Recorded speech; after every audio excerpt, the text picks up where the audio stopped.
Husilar Saudiya Arabistoniga raketalar uchirdi. AQSh Eronning kamida 13 shahriga hujum uyushtirdi. Qurbonlar bor. O'zbekiston xavfli zonada. BMT zilzila ehtimoliga tayyor turishga chaqirdi. Rossiya tinch aholi nishonlariga hujumlarni amalga oshirdi. Zelenskiy: qichqiriq va vahima. Bangkokdagi bar odamlari bilan birga yonib ketdi. Trampga Turkiyada suiqasd qilmoqchi bo'lishgan. Ommaviy axborot vositalari. Husilar Saudiya Arabistoniga raketalar uchirdi. Yaman hukumati 13-iyul kuni Erondan kelayotgan va bortida husiylar bo'lgan samolyotning qo'nishiga yo'l qo'ymaslik uchun Sana xalqaro aeroportiga zarba berdi. Bunga javoban husiylar Saudiya Arabistoniga raketalar uchirdi. Bu haqda Al Jazeera va Reuters xabar qilgan. Yaman husiylari aeroportga qilingan hujumda Saudiya Arabistonini aybladi. Shu tariqa tomonlar o'rtasidagi 4 yillik sulh buzildi va husiylar Saudiyaga qarata raketa uchirdi. Husiylar tomonidan janubiy mintaqaga uchirilgan raketalar tutib olindi, dedi Saudiya Arabistoni boshchiligidagi Yamandagi harbiy koalitsiya vakili. Husiylar Sana aeroportiga qilingan hujumlarni ochiq tajovuz deb atagan va vaziyatni yumshatish davri tugaganini e'lon qilgan. Ular Saudiyaning Yaman bilan chegaradosh Abha shahri xalqaro aeroportini nishonga olgan. Shuningdek, aviakompaniyalarni Sana aeroportidagi qamal bekor qilinmaguncha Saudiya Arabistoni havo hududida parvoz qilmaslik haqida ogohlantirgan. Sana aeroportiga uyushtirilgan zarbalar uchun javobgarlikni Yamanning xalqaro miqyosda tan olingan hukumati o'z zimmasiga oldi. Mazkur hukumatning ko'plab a'zolari Ar-Riyodda istiqomat qiladi. Yaman hukumati mudofaa vazirligi Sana xalqaro aeroportidagi uchish-qo'nish yo'lagi Eron samolyotining Yaman suverenitetini buzgan holda qo'nishiga yo'l qo'ymaslik uchun nishonga olinganini ma'lum qildi. AQSh Eronning kamida 13 shahriga hujum uyushtirdi. Qurbonlar bor. AQSh kuchlari Islom Respublikasiga qarshi yangi zarbalar ssenariysining bir qismi sifatida Eronning kamida 13 ta shahridagi nishonlarga hujum qildi. Bu haqda Eronning Nur News axborot agentligi xabar qilgan. Ma'lumotlarga ko'ra, Abadan, Ahvaz, Bandar Abbos, Bandar Mahshahr, Bendaxon, Bushehr, Jaz, Desful, Keshim, Sirik, Xondab, Xurramshahar va Endimeshk shaharlariga hujum qilingan. Havo hujumlarida kamida 2 kishi halok bo'lgan. Viloyat ma'muriyatidagi manba kechqurun Keshim oroli kabi bir nechta tumanlarda hujum qilinganini tasdiqladi. Hujumlardan so'ng ushbu tumanlarda bir nechta portlashlar eshitildi. Manbaga ko'ra, Benderlingening Farur tumanida Hamrah El Aval mobil telefon operatori xodimi halok bo'ldi. Uning 2 hamkasbi jarohat olib shifoxonaga yotqizildi. Rasmiylar zarbalarning ta'sirini baholamoqda. Axios jurnalisti Barak Ravid AQSh ma'muriyat rasmiysiga tayanib, AQSh harbiylari Hormuz bo'g'ozida Eron raketa va havo mudofaasi tizimlariga, shuningdek, Islom inqilobi gvardiyasi korpusining Eron qurolli kuchlarining elit bo'linmasi qayiqlariga zarba berganini xabar qildi. Ba'zan telefoningizning quvvati siznikidan uzoqroqqa yetib qoladimi? Umumiy holsizlik va energiya yetishmayaptimi? Tez-tez peshob, tahorat buzilishidan aziyat chekmoqdamisiz? Zaiflik yoki yallig'lanish sizni qiynayaptimi? Unda ko'plab erkaklar tanlayotgan Vulkan haqida o'ylab ko'ring. Erkaklar salomatligini qo'llab-quvvatlash uchun mo'ljallangan mahsulot.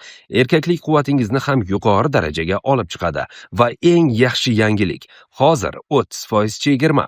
Vulkan faol va ishonchli hayot sari qadam. O'zbekiston xavfli zonada.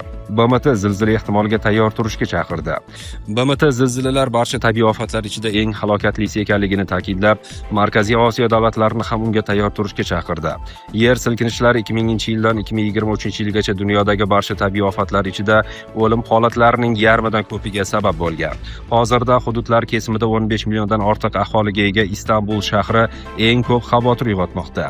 U dunyodagi eng faol tektonik yoriqlardan biri.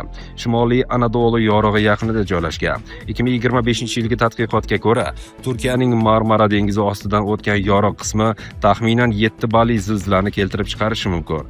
Yaqin 10 yilliklarda Istanbul hududida bunday hodisalarning sodir bo'lishi ehtimoli 40-60% ni tashkil etadi. Markaziy Osiyo davlatlari xavf zonasida joylashgan. Xavf hududi faqat Turkiya bilan cheklanmaydi. Qirg'iziston va Tojikistonning deyarli butun hududi, shuningdek, Qozog'iston, Turkmaniston va O'zbekistonning ayrim hududlari. Janubiy Kavkaz mamlakatlari seysmik xavfi o'ta yuqori bo'lgan zonalarga kiradi. Ayniqsa Farg'ona vodiysi o'ta zaif hudud sanaladi. Bu yerda bir vaqtning o'zida 3 ta davlat, Qirg'iziston, Tojikiston va O'zbekiston chegaralari kesishgan. Hududda 11 millionga yaqin aholi istiqomat qiladi. 2023-yilda Turkiya va Suriyadagi vayronkor zilzilalar kasalxonalar ishlashda davom etishi naqadar muhimligini ko'rsatdi. Tabiiy ofatdan keyingi dastlabki daqiqalarda tibbiyot muassasalari ishdan chiqsa, minglab jabrlanganlar hayotiy zarur yordamsiz qolishi mumkin. Zilzilaga tayyor turish choralari. Jahon sog'liqni saqlash tashkiloti ekspertlarining ta'kidlashicha, zilzilaga oldindan tayyorgarlik ko'rish uning oqibatlarini bartaraf etishga qaraganda ancha arzonga tushadi. BMT ma'lumotlariga ko'ra, yangi shifoxonani seysmik bardoshlilik talablari asosida qurish loyiha narxini 4% ga ham oshirmaydi. Mavjud binolarni modernizatsiya qilish esa ularning qiymatidan qariyb 1% atrofida mablag' talab etadi. Bu inshootlarning ehtimoliy tabiiy ofatdan keyin ham o'z faoliyatini muvaffaqiyatli davom ettirish imkoniyatini keskin oshiradi. Tibbiy infratuzilmani mustahkamlashdan tashqari, shoshilinch tibbiy brigadalarini doimiy shay holatda saqlash, muntazam o'quv mashg'ulotlarini o'tkazish, xalqaro hamkorlikni kuchaytirish, keksalar va nogironligi bor shaxslar kabi zaif qatlamlarni himoya qilishga alohida e'tibor qaratish tavsiya etiladi. Rossiya tinch aholi nishonlariga hujumlarni amalga oshirdi. Zelenskiy: bugun ruslar yana bir bor butunlay tinch aholi nishonlarini, Odessadagi oddiy yo'lovchi avtobuslarini, Zaporojyedagi oddiy turar joy binolarini, Xarkov viloyatidagi oddiy kasalxonani o'qqa tutishdi. Rossiyaning hayotga qarashi urushining har bir kuni Ukrainani barcha nuqtai nazardan qo'llab-quvvatlashning to'g'riligini isbotlaydi. Mudofaa siyosiy va shunchaki insoniy. Va dunyodagi hamma buni ko'rmoqda. Ular Ukrainaga ko'proq havo mudofaasi tizimlari, hayot uchun ko'proq himoya kerakligini va Rossiya rahbariyati urush tufayli aqldan ozganini va uni tugatishdan mutlaqo mantiqsiz ravishda bosh tortayotganini ko'rishmoqda.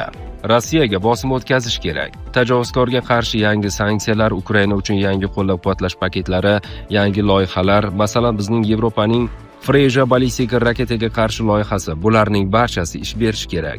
Yordam berayotgan barchaga rahmat. Yaqinda mudofaamizni kuchaytirish kerak bo'lgan uchrashuvlar va muzokaralar o'tkaziladi. Qichqiriq va vahima. Bangkokdagi bar odamlari bilan birga yonib ketdi. Avvalroq Tailand poytaxti Bangkokda barda yong'in oqibatida 27 kishi halok bo'lgani haqida xabar berilgandi. Hozirda qurbonlarning shaxsi aniqlanib, hodisa tafsilotlari o'rganilmoqda. Bu haqda AP xabar qilgan. Ma'lumotlarga qaraganda qurbonlarning 9 nafari erkak kishi, 18 nafari esa ayollar bo'lgan. 22 kishi og'ir ahvolda shifoxonaga yetkazilgan. Guvohlarning so'zlariga ko'ra, yong'in avval binoning old qismida boshlangan va qisqa vaqt ichida butun zalga tarqalgan. Ichkarida odamlarning qichqirig'i eshitilib, vahima boshlangan. Hodisa joyida o'tkazilgan tekshiruvlarda bino ichida kuygan televizorlar, karnaylar, elektr gitara va boshqa jihozlar topilgan. Derazalar singan, zal ichidagi stol va stullar yong'indan zarar ko'rgan.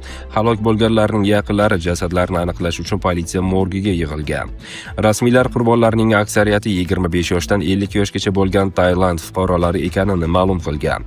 Shuningdek, xorijlik fuqarolar orasida jabrlanganlar bor yo'qligi ham tekshirilmoqda. Avstraliya hukumati Tailand tomoni bilan o'z fuqarolari orasida jabrlanganlar bor yoki yo'qligini aniqlash bo'yicha ish olib borayotganini bildirib o'tgan. Trampga Turkiyada suiqasd qilmoqchi bo'lishgan. Ommaviy axborot vositalari AQSh prezidenti Donald Trampga 7-iyul kuni Anqarada bo'lib o'tgan NATO sammiti vaqtida suiqasd uyushtirish rejalashtirilgan. Bu haqda G'arb razvedkasiga tayanib Isroilning 12-kanali xabar qildi.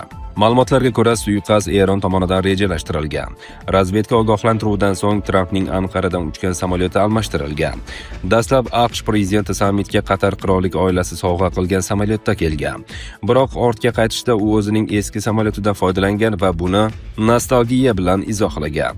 Shundan so'ng Tramp Mildenhall aviabazasida to'xtab, u yerdan Qatar sovg'a qilgan samolyotga o'tirib, AQShga uchib ketgan. 8-iyul kuni The New York Times razvedka ma'lumotlariga tayanib, Tramp Turkiyadagi sammitga Qatar sovg'a qilgan samolyotda borgani, biroq u raketalardan himoyalanish tizimlari bilan yetarli darajada jihozlanmagani sababli xavfsizlik nuqtai nazaridan AQShga eski samolyotda qaytishga majbur bo'lganini yozgandi.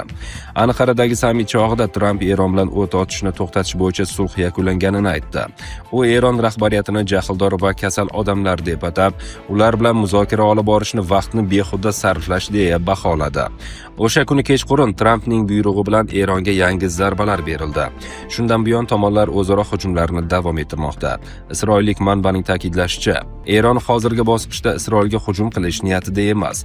Faqat amerikaliklar yoki eronliklar bizni ushbu mojaroga tortgan taqdirdagina unda ishtirok etamiz, deb ta'kidlangan manbada.